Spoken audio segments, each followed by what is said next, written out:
My best friend's son and I were in a relationship. My friend cried and begged me to let him go. Last time she begged me like this was 18 years ago, when she was carrying my ex-boyfriend's baby and asked me to let go. Let's break up, I said to Frank, who was lying lazily in bed. He didn't seem to take me seriously. Just thought I was joking and even playfully rolled around, wanting a hug. He was always like this, like a child. No, he was a child. All he wanted was happiness. Didn't care about what I, a woman in her 30s, was thinking, and had no idea why I was with him. So, in front of him, I deleted his contact information, then turned around and left the room. At that moment of leaving, I could still hear Frank's panicked shout, and it was then that my heart felt like it was pierced by something, like a thin film on top of milk, breaking open with an indescribable sense of pleasure, like milk overflowing. Goodbye, Frank. We've known each other for 30 years, went to school together, worked together, and you were even the bridesmaid at my wedding. Shirley stood in front of me, crying, begging me to let Frank go. Her voice sounded somewhat hysterical. Last time she begged me like this was 18 years ago, when she married my ex-boyfriend. Shirley and I grew up together since childhood. We had similar personalities, liked the same things, even always dressed similarly.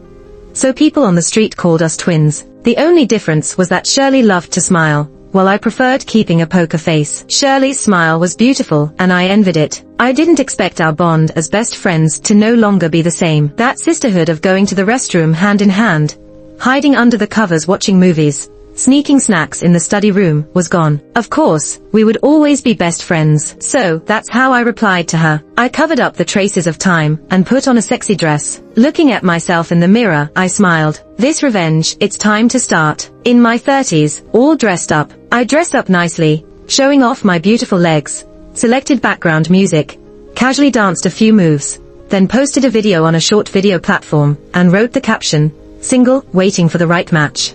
A good appearance is always useful, and soon there were many comments below this video. "Miss, I'm the one. I have money, a car, and a house. Just missing a beautiful wife. Everyone else, step aside, this one is my wife." Comments like these kept coming one after another, and my inbox filled up with messages. I didn't bother with the messages, just read through the comments and replied to a few interesting ones. Not long after chatting, Frank urgently called me. Seeing his call, I smiled, then hung up on him. 10 minutes later, there was a heavy knock on the door. Sure enough, did he come straight to my place. He still had that fiery demeanor. I had once liked him for that. "Why did you post that kind of video? Don't you know those men just want to use you?" Frank roared outside the door. "Aren't you the same?" I asked him through the door. "How could I be the same? I love you, but we can't be together. It's impossible for us," he said with a trembling voice. "I can't betray your mother. Let's end it here." Frank knocked on the door for a long time, but I didn't open it. I don't know when he left.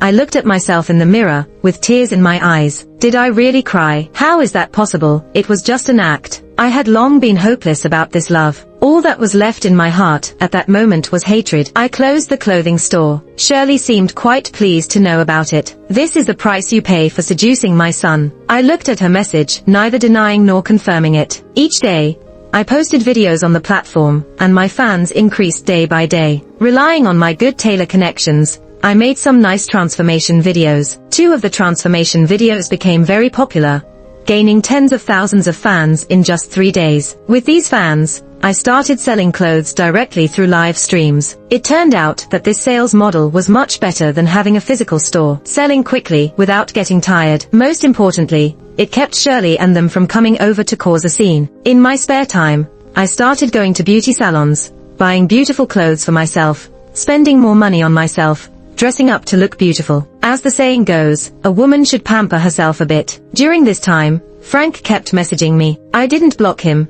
just chatted with him here and there. But as things heated up, it eventually sparked jealousy and disapproval from Shirley. In one of my most popular comment threads, there was a comment that stood out. "Everyone, wake up.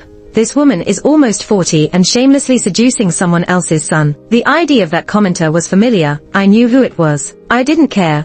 After all the attention, there were many negative comments. There were lots of fans supporting me in the comment section, but also many haters. but I took a screenshot of that comment and sent it to Frank. Do you think we can really be together? I asked him. I'll take care of it. Frank was silent for half a day, then replied with this message. A day later, there was another heavy knock on the door. Standing outside was the familiar young man, dragging a suitcase. Fiona, let's elope. I laughed. He was truly naive, but I liked it. Frank and I moved to a nearby city where no one could find us. Frank dropped out of school and found a job delivering packages. I offered to support him, but he refused, saying he wanted to support me. I didn't refuse, I agreed. After all, watching this handsome young man in front of me trying so hard to please me, I was quite pleased. Shirley went crazy. She kept trying to contact me many times, but I ignored her. Frank was an adult now. He had dropped out of school and started working. The police couldn't interfere. And Frank didn't contact his family. Every time he came back home exhausted, I would prepare a delicate dinner for him and then cuddle him to sleep. He immersed himself in my gentle embrace, unwilling to leave. Finally, when he had some time off, I took him out on a date, bought him a handsome grey suit. I took a photo with Frank in the suit, and he was very happy. We were like a married couple now. I kissed him and then sent the photo to Shirley. Fiona, you are committing a crime. Shirley desperately messaged me. You are trafficking in persons. I laughed. This person had truly lost their mind. Frank was already an adult, and he could take responsibility for his own actions. As long as Frank didn't change his mind, it didn't matter who came looking for us. Then go to the police. Shirley didn't speak for a long time. If I guessed correctly, she should have done so already. But if it were effective, she wouldn't need to keep messaging me. Sure enough, Shirley started sending messages attacking me again. How can you be so shameless? Are you that desperate for a man? She used the most vicious words that could be said to a woman, over and over again. I wasn't angry. Just before going to bed at night, I showed Frank these messages. Look, I've endured so much pressure just to be with you. Frank quickly tried to cheer me up, saying all sorts of sweet words. Satisfied, I held him while falling asleep. That night, I slept soundly. When I woke up, I saw the last message Shirley sent me. Bitch. Breaking up someone else's family, you will pay for it. I didn't understand how Shirley could say such things, but I guess that's just who she is. She always loved showing off her family, mocking me for being single and working hard for so many years. She liked to say that women should be like her. So, I decided to slowly ruin her so-called happiness. I told Frank I needed to go back for a few days to take care of some paperwork for the old house we sold. Frank was reluctant to see me go, but he understood and promised to take care of our home while waiting for me to return. I hurried back to the city and stayed for a few days before heading to a cafe as arranged. There, waiting for me, was an acquaintance, Fiona. Jimmy was sitting there, looking at me with a restless expression. You look even more beautiful, he said when I sat down,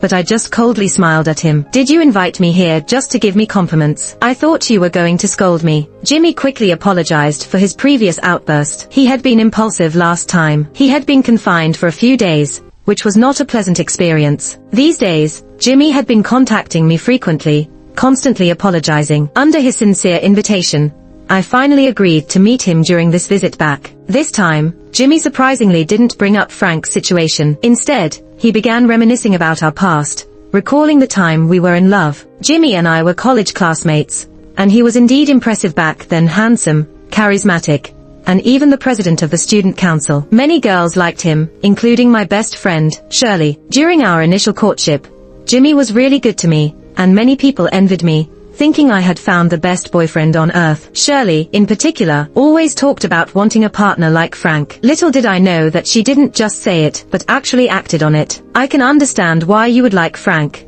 Jimmy interrupted my thoughts, beginning to reason with me. Frank is really just like me back then. You can't deny that you still haven't let go. He sighed. Stop overthinking. How could I still like you? Your eyes can't lie. Jimmy was full of confidence, and typical. Confident men are the most detestable. But I was already married. Jimmy kept talking, trying to persuade me. I understand your feelings, but Frank is still young, and you have no future with him. I stayed silent, listening to his endless chatter. Jimmy had dressed up nicely for our meeting in a grey suit. When he graduated from college, he was quite poor, so I had bought him this grey suit with money I had saved to help him with job interviews. Yet, this suit looked even better on Frank. I made up an excuse and left the restaurant as soon as I could. I couldn't stand being around such a man any longer. Who would bother with him if not for revenge? I had sold the house, completed the paperwork, and moved into a hotel. After chatting with Frank for a bit and hearing his sweet words, I felt sleepy. However, the phone rang again, and this time it was Jimmy. Quite annoying, that guy. The handsome young man from back then had turned into a greasy middle-aged man. Could you come out? Didn't we just meet this afternoon? Got into a fight with Shirley. It turned out that someone, I didn't know who, took a photo of Jimmy and me meeting privately and sent it to Shirley. Naturally, Shirley caused a scene at home, and Jimmy had to run away to avoid the drama. After all these years, he thought I was the best choice. He wanted to meet me, but of course, I refused. After a brief chat, I hung up the phone. It felt disgusting, like swallowing a fly. I needed a change of mood. Looking at the photo of us at the restaurant on my phone, I thought my profile looked quite good. Yes, I had someone take the photo for me. I took a side profile picture of Frank and then went to bed. As for whether Shirley slept well or not, I didn't care. I slept even better knowing she couldn't sleep. However, in the middle of the night, I was awoken by banging on the door. Bitch, open the door. I know you're in there. It was Shirley outside, her voice piercing. She now looked like a shrew. Perhaps that was her true nature all along, just hidden well. Not satisfied with seducing my son, you also went after my husband. Do you have no shame? I heard Shirley's shouting outside the door and leisurely stretched, then sat up. I had posted my hotel room number on social media since early morning. Why did she arrive so late? I put on my thin nightgown, walked to the chair next to the door, poured myself a glass of wine, and sipped it while Shirley continued to curse outside. I ignored her and enjoyed the wine, watching short videos on my phone. Her ineffectual rant couldn't spoil the taste of this sweet wine. My recently posted short videos were doing well, with likes and comments reaching 4 digits. While scrolling through, I saw a familiar ID. You're becoming more and more beautiful. Reminds me of the you from university. I wish I could go back in time. I chuckled. There's no such thing as a magic potion for regret. The hotel security quickly removed Shirley. After all, it was a 5-star hotel, and they wouldn't allow such commotion. Jimmy found out about the incident and quickly called to apologize. Seeing him act like a lapdog now, I couldn't help but recall his crazed state as he rode on top of me back then in the shop. It was hard to believe it was the same person. You never know how bad a person can become when they hit rock bottom. One moment they're a lapdog, the next they're insulting your entire family. I exchanged a few words with him, finished the remaining wine in my glass, and went back to sleep. The next morning, I grabbed my luggage and headed downstairs. As soon as I stepped out of the hotel, Shirley, who had been waiting outside, lunged at me, disheveled, pale-faced, and clearly exhausted from not sleeping all night. But she had no signs of fatigue when it came to yelling at me. The hotel security immediately stepped in to keep her away from me. Let go of me. Shirley was struggling desperately, looking quite ridiculous. Why are you arresting me? Arrest that seductive bitch. Let me go. She kept yelling, and a waiter promptly called a cab for me. I smiled at the waiter, who seemed very pleased and became even more attentive, as if he had won a prize. I got into the cab, still hearing Shirley's shouts. You'll pay for this. No, it's you who will pay. I threw these words at Shirley and then rolled up the car window. Shirley seems to be having a tough time lately, but this is just the beginning. Back in the city where Frank and I live, he seemed very happy, cooked dinner for me, and dusted off for me. I praised him and Frank seemed pleased. At night, as we went to bed, he held me tightly. Don't leave me. He was like a timid child. Just a few days away, and he was already so scared. I turned around and hugged him, and only then did he fall asleep peacefully. Sleeping Frank was indeed adorable. Before, he used to do as he pleased, never caring about my thoughts. But now, he only had me in his mind. I really wanted Shirley to see how her precious baby boy looked like now. Her expression would surely be priceless. There was an event on the platform,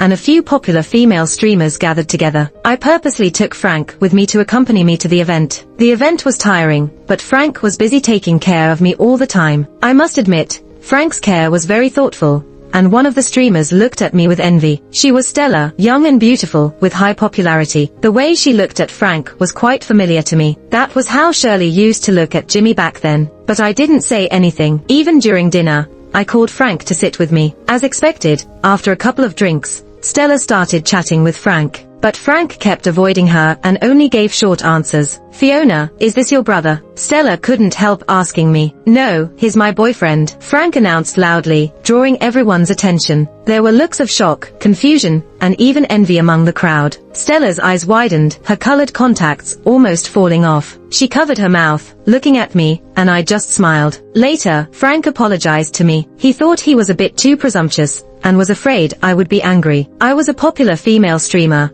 Directly announcing our relationship would definitely have an impact on me. I didn't say anything, just asked him, "Stella is nice. Why did you reject her? I only like you." Frank was a bit agitated, his voice getting louder. "I'm 40. Remember that. Stella suits you better. I only like you." Frank hugged me tightly, not letting me talk about Stella anymore. I was satisfied with that answer. "Fiona, can we make up?" As I led a life with Frank that was just between us, Jimmy would occasionally contact me. He mostly complained about how Shirley was becoming more and more abnormal. I received a message one day out of the blue. "This man is really delusional." Frank had been feeling a bit insecure recently, carefully tending to our relationship. With my increasing number of fans on the platform, his anxiety deepened, especially during a live stream selling products. A wealthy fan sent me a gift worth over 10,000, triggering Frank's ego. That night, he repeatedly asked me if I liked him, becoming more like a child. "Just tell everyone." I looked at him and gave him an answer. Frank was pleasantly surprised, but also a bit flustered. "Will this not affect you? This is your reward." I kissed his lips. So, I posted a video, publicly announcing my relationship with Frank. Although I lost some fans, many people sent their blessings. I even opened a new account called Auntie and Little Pup's Daily Life, where I posted some relationship videos with Frank, like traveling together, going on dates, celebrating birthdays together. The romantic life attracted quite a few fans. We became a couple that everyone envied. Frank quit his delivery job and started learning how to be my manager. While my life was getting better, some people's lives were getting worse. "Frank is too young, he's not right for you." Jimmy messaged me again. "Let's make up, Fiona. Deep down, I still like you. We were made for each other, don't you remember?" Reading Jimmy's message, I couldn't help but laugh. This man really has some serious issues. But as the final piece of the revenge plan, it's almost time to wrap things up. Come on, how could I be with a married man? After sending that message, I turned off my phone. Knowing he's unhappy makes me happy. "Fiona, my mom, she wants to meet you." One evening during dinner, Frank suddenly said to me somewhat awkwardly, "Aren't you afraid she'll hit me? I'll protect you." Summoning up his courage, Frank requested of me, "Let's talk to her. It's time to get to know each other and end our grudges." Formally meeting Shirley, to put an end to the issues between us. 2 days later, we met Shirley in a private room at a restaurant. She was almost unrecognizable. Not yet 40, half of her hair had turned white, and she seemed to have aged over 10 years. As soon as she saw me, without saying a word, she knelt in front of me. Frank stood beside me, quietly moving aside as his mother knelt, not saying a word. "Fiona, I was wrong, please forgive me." I sat in front of her, calmly looking at this woman. The Shirley who used to smile had completely lost her smile. All that remained on her face were traces of years related to household matters. "Jimmy divorced me. I have nothing left. You seduced my son. Why did you have to seduce my husband too? I beg you, forgive me, give them back to me." She continued to plead, but I remained indifferent. Any last traces of pity for her had long been worn out by her continuous self-destructive behavior. "Your husband's choice is not something I can interfere with," I told Fiona directly. "As for Frank, he's here. If he wants to go back with you, I don't mind." As if grasping at a last straw, Fiona quickly looked at Frank. "Frank, go back with Mom." "I'm not going back." Frank gritted his teeth and finally said, "I want to be with Fiona for the rest of my life." Fiona was taken aback, then suddenly lunged at me, trying to fight me. Frank stopped her. "You wicked woman, what did you do to brainwash them? I'll fight you. Why can't you just let me go? You wicked woman." I suddenly stood up, and in front of Frank, delivered a hard slap to Shirley. Shirley was stunned. Frank was also startled. "How dare you hit me?" Shirley covered her face, looking at me in disbelief. "This slap should have been given to you 18 years ago." I told Shirley, "Everything that happened to you is your own fault. You brought this on yourself. Also, I want to thank you. If it weren't for you marrying that scoundrel, maybe it would have been me. You can rest assured, I won't marry Jimmy. I'm not willing to pick up garbage like you are." I left with Frank, leaving Shirley sitting desolately alone in the private room. At the moment of leaving, I heard her wailing inside. At that moment, it felt like I had been redeemed. Was revenge satisfying? Quite satisfying. I lifted my head, basking in the warm sunshine, and looked at the handsome young man beside me. Heading home, feeling Frank holding my hand tightly, admiring his sharp-looking suit, I smiled. Indeed, this suit looks best on him. Is it wrong to date my best friend's son? Definitely not wrong. After all, I'm still in my 30s. My youth is just beginning.